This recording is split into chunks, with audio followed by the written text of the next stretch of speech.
para po sa ating opening prayer. Ito po ibabahagi sa atin ng ating Sister Elisa Invento. Purihin ang Diyos. Hallelujah.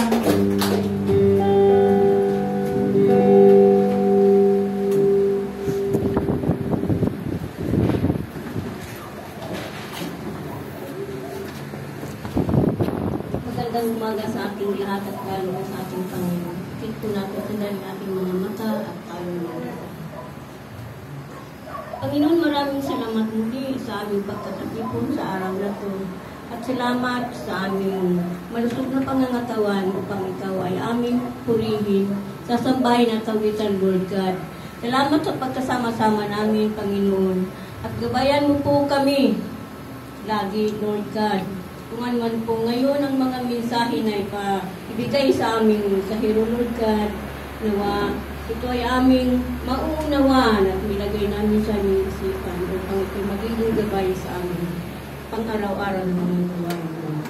Maraming salamat, Panginoon, sa mga blessings lagi na nandiyan lang palagi sa amin na yung ibinibigay. Maraming salamat sa aming mga kapatiran na hanggang ngayon, Panginoon, nagtitiis pa rin at nagpapasalamat kami, Lord, sa iyong paggabay sa amin, lahat sa aming pagtitipon sa araw ng Panginoon.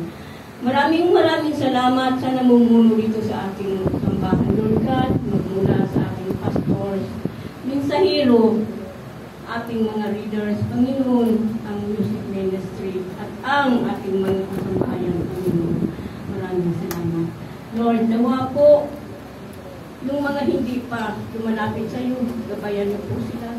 At ipapaunawa mo po sa kanila, Panginoon, upang sila ay mag-aalagad sa iyo, Panginoon. At nawa po, Panginoon, ang kanilang pag-iisip ay mapupunta sa iyo, Panginoon.